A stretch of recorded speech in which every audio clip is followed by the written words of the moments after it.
Master Observer Gray's hands shook as he stared at the readings on his screen. He blinked his large, silver eyes several times, but the data remained the same. After 30 years of planetary surveys, he had never seen anything like this. "Shipmaster," he called out, his voice trembling. "You need to see this." The shipmaster walked over, his protective suit making soft whirring sounds with each step. The entire survey vessel maintained conditions that most civilized species found comfortable: cool, low gravity, and minimal radiation. Outside their ship, the planet they orbited was anything but comfortable. "What have you found?" the shipmaster asked, leaning over Gray's shoulder. "Life signs," Gray whispered. "But that's impossible. This is a death world class 12. The shipmaster's breathing quickened. Every student of planetary science knew the classification system. Class 1 worlds were paradise planets, perfect for settlement. Class 5 worlds needed some terraforming but were manageable. Class 8 worlds were considered dangerous and required special equipment to visit. Class 12, those were death traps. Planets so hostile that even automated equipment had trouble surviving. "Show me the data," the shipmaster ordered. Gray pulled up the readings. The planet below them, third from its sun, was a nightmare by galactic standards. Its gravity was crushing, nearly twice what most species could tolerate. The atmosphere was thick with oxygen, a highly reactive and dangerous gas. Temperature swings of over 40 degrees were common, and the surface was battered by storms that dropped acid water from the sky. But that wasn't the worst part. The planet teemed with aggressive life forms, massive creatures that ate each other, tiny organisms that could kill with a single bite, plants that actively defended themselves with poison. "Look at this," Gray pointed to a particular reading. "Radio signals. Complex ones, thousands of them, coming from all over the planet's surface." The shipmaster gripped the back of Gray's chair. "Natural phenomenon." "No." Gray pulled up more data. "They're artificial. There's a pattern. Look, there are structures down there. Cities, roads. They've even sent primitive vehicles into orbit." "Impossible," the shipmaster whispered. "Nothing could evolve intelligence in those conditions. The radiation alone." Gray zoomed in on one of the cities. The image showed tall buildings, vehicles moving in organized patterns, and most shockingly, beings walking around in the open air. No protective suits, no environmental shields. They were just living there. "They're called humans," Gray said, pulling up the preliminary data his sensors had gathered. "And this isn't just their colony world. This is where they evolved. They call it Earth." The shipmaster stepped back, his protective suit whirring louder as its systems compensated for his increased stress. "Send an emergency signal to the council. Highest priority." "Already done," Gray confirmed. "But there's more." He pointed to another set of readings. "They're advancing quickly. These signals here, they're working on faster-than-light travel theories. They've already sent primitive craft to their moon and the next planet out. They're going to achieve galactic travel capabilities soon." The shipmaster stared at the beautiful but deadly blue-green world below them. From up here, it looked peaceful, but the readings told the truth. It was a world that would kill most galactic citizens in minutes. And its people were about to join galactic society. "How?" the shipmaster asked, more to himself than Gray. "How did they survive there? How did they build a civilization in conditions that would kill any normal species?" Gray looked up at his commander, his silver eyes wide with wonder and fear. What if they don't know they're not normal? What if to them, we're the strange ones? The shipmaster turned away from the viewport, his movements stiff. "Continue monitoring. Record everything. The council will need all the data we can gather." He paused at the door.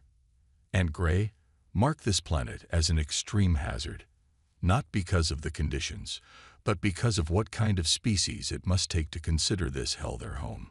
As the shipmaster left, Gray turned back to his screens, watching the beings called humans go about their daily lives on their lethal world, completely unaware that they had just terrified the galaxy's greatest minds. Senior researcher Blue couldn't believe what she was watching through the observation drone's feed. Her team had been monitoring human behavior for 3 standard weeks now, and each day brought new horrors. "They're doing it again," her assistant called out. "The morning ritual." Blue turned her attention to the main screen. A group of humans was moving at high speed along a paved path. They were breathing heavily, their bodies covered in their own secretions as they willingly exercised in the crushing gravity. "They call it jogging," Blue noted in her report. "They do this for entertainment." The observation post, hidden in orbit using the latest cloaking technology, had been carefully chosen to monitor a typical human settlement called a suburb. The council wanted to understand how these creatures lived in such hostile conditions. "New feed coming in," another assistant announced, from their food preparation area. Blue switched screens and immediately flinched. A human was deliberately adding capsaicin compounds, literal chemical irritants, to their food. These same compounds were used as defensive weapons by some of the galaxy's most dangerous predators. Yet here was a human, casually sprinkling it on their meal while humming a tune. "Mark that as another example of their poison resistance," Blue said, trying to keep her voice steady. "And update the threat assessment." The threat assessment was already longer than any Blue had ever written. Humans didn't just survive their death world. They seemed to enjoy its most dangerous aspects. They went outside during acid rainstorms, carrying small protective shields they called umbrellas, as if that was perfectly normal. They visited areas of extreme temperature for a vacation. They even kept predator species in their homes as pets. Senior researcher called out the weather monitor. "There's a major temperature shift coming." Blue watched as the temperature in the observation zone dropped 15 degrees in a single planetary rotation. The humans simply added layers of insulation they called clothes and continued their activities. A few small humans even went outside to play in the frozen acid water that fell from the sky. "Update from the cultural team," her assistant said. "They've been analyzing their entertainment broadcasts. The humans make up stories about meeting aliens." Blue brought up the cultural report on her screen. As she read, her eyes widened. They think they're the weak ones. Their stories are about aliens being stronger and more advanced than them. She leaned back in her chair, trying to process this information. These creatures, who could survive radiation levels that would kill most species, who ate poison for pleasure, who treated extreme gravity as normal, they imagined themselves as the physically inferior species. "New activity in Zone 3, the observation officer reported. Blue switched feeds again. A group of humans was responding to a dangerous situation. A fire had broken out in one of their dwellings. Instead of evacuating the area, as any sensible species would, human emergency workers ran into the burning building. They moved through heat that would kill most galactic species, carrying out others who had been trapped. Their protective gear shouldn't be able to handle those temperatures," Blue's assistant noted. "Those aren't environmental suits," Blue replied quietly. "They're just wearing thick clothes and carrying oxygen tanks." The room fell silent as they watched the humans battle the fire. Not a single one died, despite conditions that should have been lethal. After it was over, the emergency workers simply got back in their vehicles, ready to do it all again if needed. Blue started her daily report to the council with shaking hands. How could she make them understand what they were seeing? These humans weren't just surviving on a death world. They had mastered it so completely that they didn't even realize how incredible they were. "Correction to previous threat assessments," she wrote. "The true danger is not that these humans have survived their environment. The true danger is that they have no idea how strong they actually are." Council Leader White paced back and forth in the great chamber, his protective suit struggling to keep up with his agitated movements. Around him, the emergency session of the Galactic Council was in complete chaos, something that hadn't happened in over 300 years. "Order," he shouted, his voice echoing through the chamber. "We must maintain order." The chamber slowly quieted. 200 representatives from across the galaxy turned their attention to the central platform. The massive screens behind White showed images of Earth and its inhabitants, along with their latest achievement, a successful test of their first faster-than-light engine prototype. The humans have broken the light barrier, White announced, though everyone had already seen the data. Their entry into galactic society is no longer a distant concern. It is now an immediate crisis. Master Observer Gray stepped forward, his silver eyes reflecting the blue glow of the data screens. "If I may speak, Council Leader." White nodded. At least Gray had actually seen these humans up close. "The humans' achievement is remarkable," Gray began, "but perhaps we are overreacting. They show no signs of aggressive intent." "No signs," a representative interrupted. "They live on a death world. They eat poison. They punch each other for sport." Another representative stood up. "I've reviewed their entertainment broadcasts. They constantly imagine wars with alien species. They're preparing for conflict." Gray tried to speak again, but more voices joined the chaos. "Their bodies can withstand radiation that would kill us. They sleep through dangerous temperature changes. They can break bones and just heal them. They let their young play with predator species." White raised his hands for silence. "We have all seen Senior Researcher Blue's reports. These humans are unlike anything we have encountered before. But now, look at this." He gestured, and new images appeared on the screens. They showed human space stations, moon bases, and their Mars colony under construction. "They are expanding," White continued. "They took a planet we classified as uninhabitable, and they're building homes on it.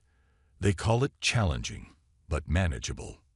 The chamber erupted in fearful whispers. Everyone knew Mars was a frozen wasteland with a toxic atmosphere and deadly radiation levels. To humans, it was just another engineering problem to solve. "What do you propose?"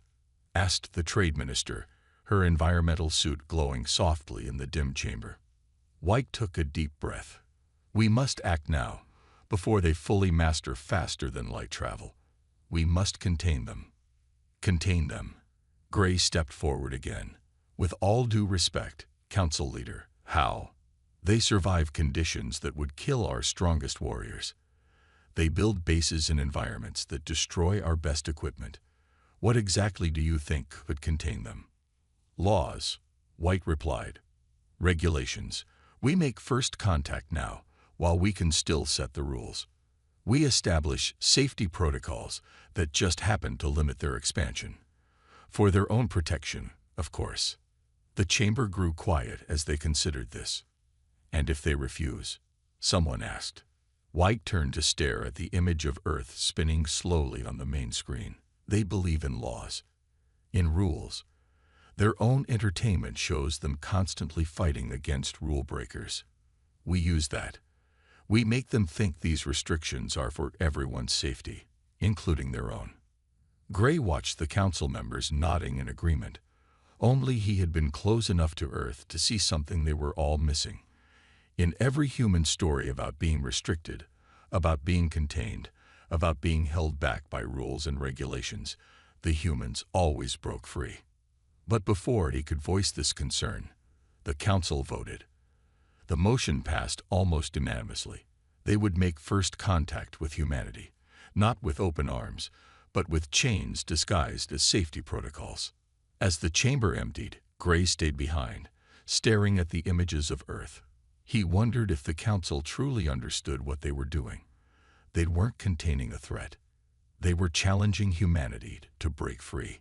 And if there was one thing humans were good at, it was overcoming challenges. Ambassador Green stood before the mirror, checking his environmental suit for the 100th time. Everything had to be perfect for humanity's first contact with galactic civilization.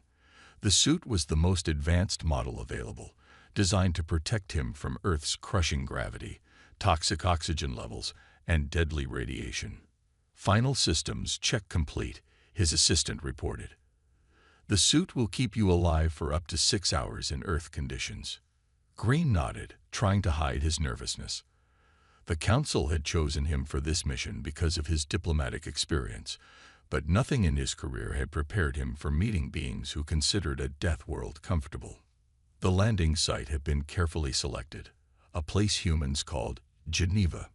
The local authorities had been contacted through remote messages, and they had agreed to a controlled meeting environment. At least these humans understood basic diplomatic protocols. As the ship descended through Earth's atmosphere, Green watched the readings climb to terrifying levels. The ship's shields handled the conditions easily, but just knowing what was out there made him uncomfortable. Landing complete, the pilot announced. External conditions are stable, if you can call them that. Green took a deep breath of his filtered air. Open the doors. Let's make history. The human delegation waited outside. Green had studied their appearance, but seeing them in person was different.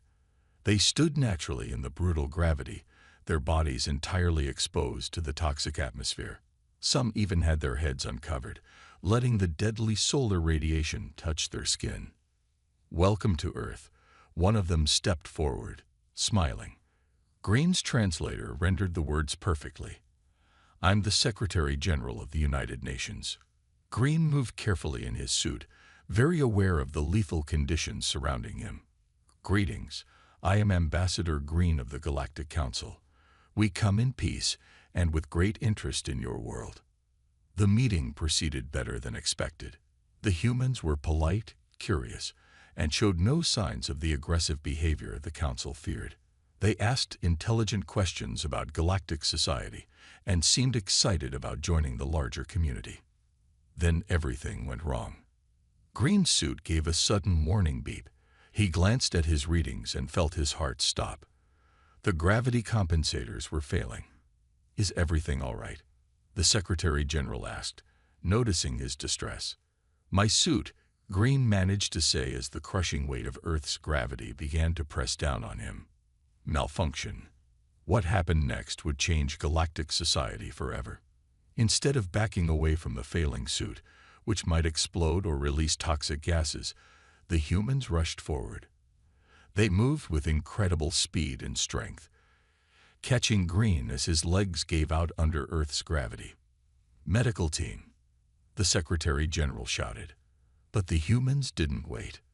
Working together, they quickly identified the suit's problems. Their engineers, operating in what should have been lethal conditions, had Green's suit stabilized in minutes.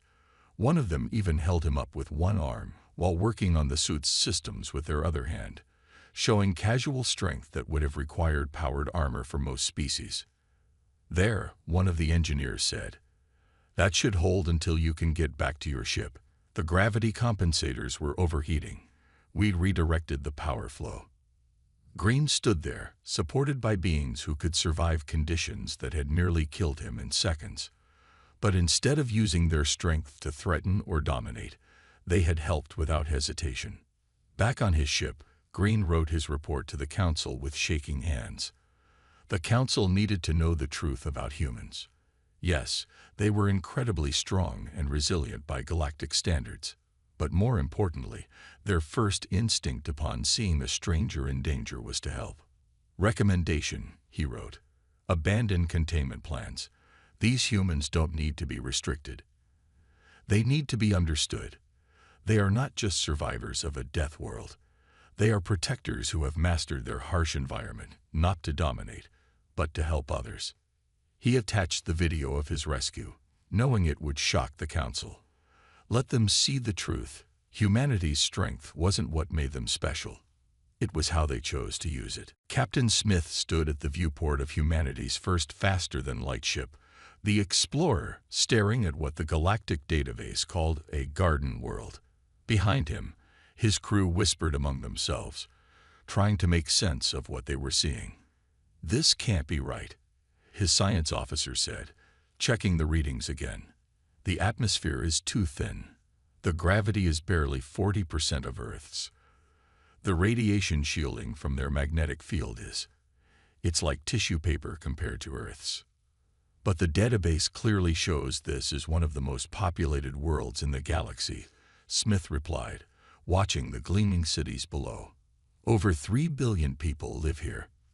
The explorer had been invited to visit this world as part of humanity's introduction to galactic society. The crew had expected to need special equipment to handle a more advanced world. Instead, they were all wearing gravity boosters to avoid accidentally jumping 30 feet in the air.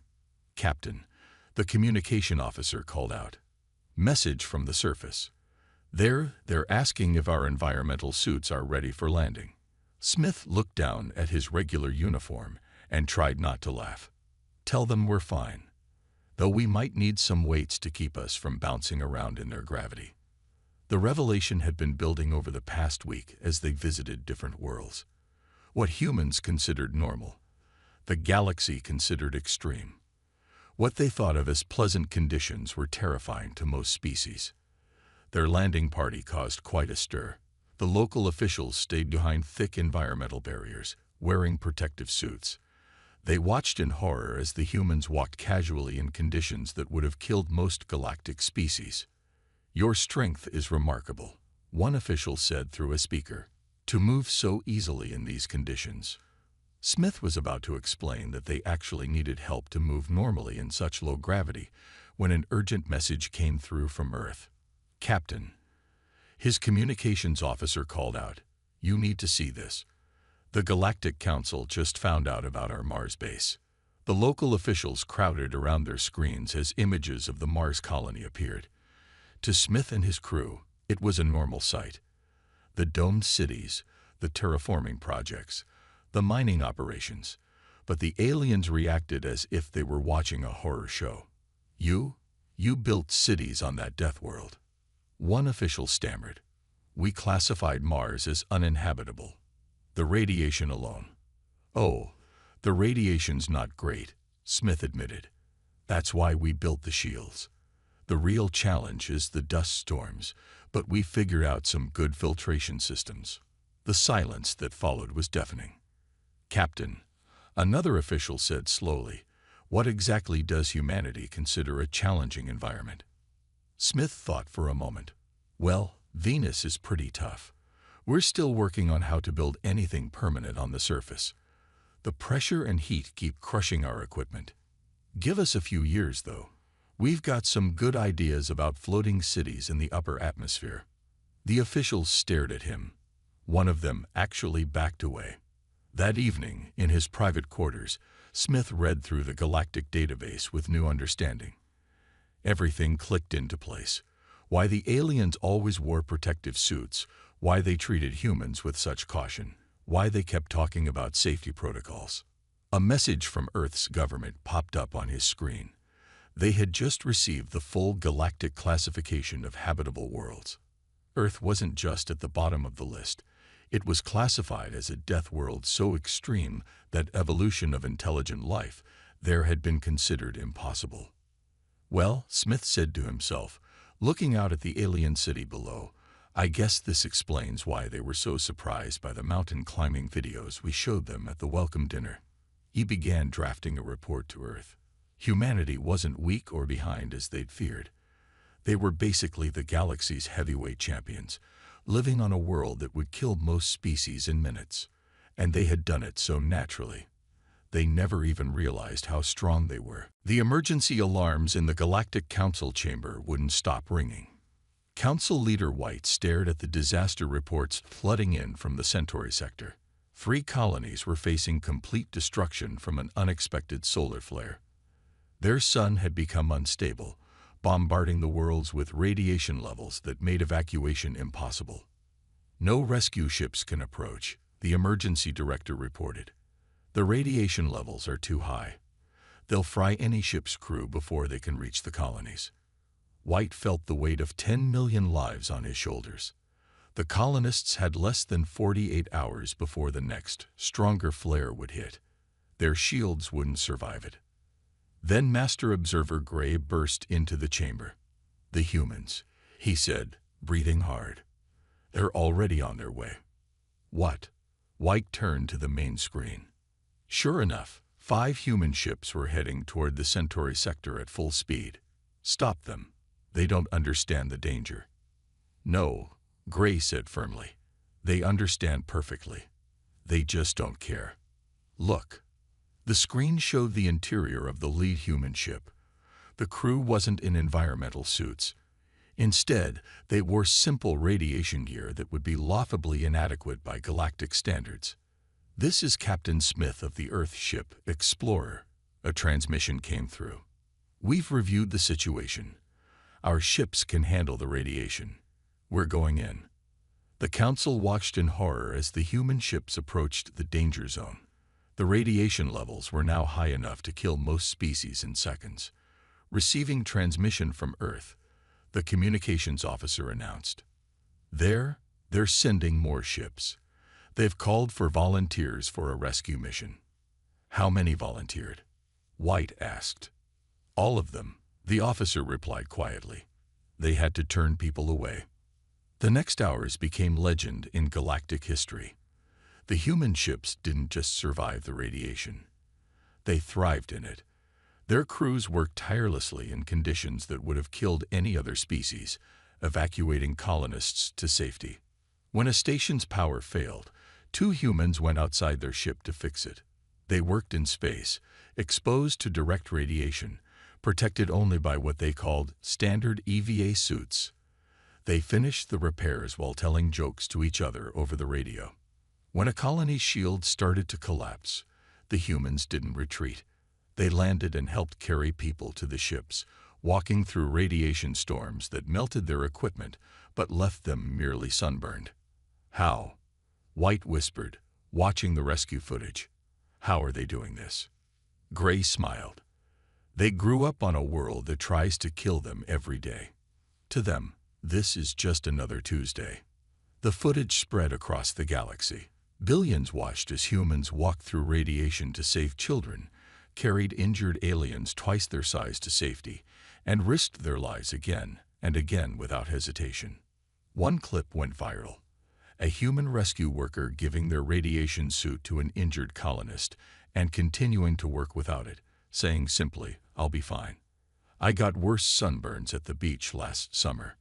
In the council chamber, the emergency director approached White with a new problem. "The containment regulations," she said. "The humans broke 17 different safety protocols during the rescue. By law, we should punish them." White looked at the casualty reports. Without the humans, 10 million would have died. With them, the death toll was 0.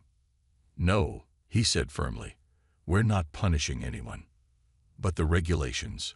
"Were wrong," White interrupted. "We tried to contain them because we were afraid of their strength. But look at how they use it." On the main screen, a human ship was flying through the heart of a radiation storm, carrying the last evacuees to safety. The radiation was so strong it was visible as a purple glow around the ship. The ship's name was clearly visible. Explorer. White smiled. They didn't just explore space. They showed us what humanity truly is. Not monsters from a death world, but heroes who would walk through hell to save a stranger. 3 months after the Centauri rescue, the Galactic Council chamber looked very different. The environmental barriers between species had been removed. In their place stood a simple podium, built to Earth standard gravity. Behind it, Captain Smith of the Explorer stood tall, still slightly amused by how the other species viewed humans with a mixture of fear and awe. The creation of the Emergency Response and Hazardous Environment Division is now complete, Smith announced to the gathered representatives. Earth has committed 30 ships and 10,000 personnel for immediate deployment. Council Leader White nodded from his seat. He still wore his environmental suit, but the fear in his eyes was gone. "And the training program?" "Already underway," Smith replied. "We're teaching other species how to operate in what they consider extreme conditions. Turns out, with the right equipment and training, many of them can handle more than they thought." The chamber buzzed with excited conversation. In just 3 months, humanity had transformed from a potential threat into the galaxy's greatest asset. Their ships now patrolled the most dangerous regions of space. Their scientists explored worlds others couldn't visit. Their engineers built safety systems that could withstand almost anything. "There's more," Smith continued. The Mars colony has agreed to host the galaxy's first extreme environment training center. Any species wanting to learn survival skills is welcome. A representative raised her hand. But Mars is a death world. How can we possibly train there? Smith tried not to smile. We've built special facilities that can simulate different gravity levels and atmospheric conditions. We'll start you in what you consider normal and work up from there. Baby steps. And Earth? Another representative asked. Will you host visitors there as well? Eventually, Smith nodded. We're building special visitor centers with reduced gravity and radiation shielding. Think of Earth as the graduate school of survival training. The chamber laughed. Something that would have been unthinkable 3 months ago. The same abilities that had made humans seem threatening now made them the perfect teachers and protectors. Master Observer Gray stepped forward. Captain, tell them about the new ship class. Smith's eyes lit up. Yes. We're introducing what we call the Universe-class ships. Built to Earth standards, but with adjustable environmental systems. The crew areas can switch between different gravity levels and atmospheric conditions. This means mixed crews, humans working alongside other species, each in their comfort zone. White stood up. I remember when we first discovered Earth. We called it a death world and feared its people. He looked around the chamber. We were wrong. Earth isn't a death world. It's a training ground. It forged humanity into exactly what the galaxy needed. Beings strong enough to help others, brave enough to face any challenge, and kind enough to use their strength for the good of all. The chamber erupted in applause. Even species that had once voted to contain humanity now celebrated their presence. After the session, Smith walked with Gray through the Council's garden dome. Through the windows, they could see Earth ships coming and going, their hulls marked with the new symbol of the Emergency Response Division, a human hand reaching out to the stars. Did you ever imagine it would turn out like this? Gray asked. Smith watched a training session in progress, where a human instructor was teaching other species how to operate in higher gravity. The students were struggling but determined, inspired by their teacher's example. Actually, I did, Smith replied. Not the details, but the general idea. Humans have always been at their best when helping others. We just needed the chance to prove it. The galaxy feared you would be conquerors, Gray observed. Smith shook his head. We never wanted to conquer the galaxy. We just wanted to explore it, to understand it, to be part of it. And now we are, not as monsters from a death world, but as protectors, teachers, and friends. Above them, another Earth ship launched, carrying a mixed crew of humans and aliens. They were headed to a system where others feared to go, ready to help anyone in need.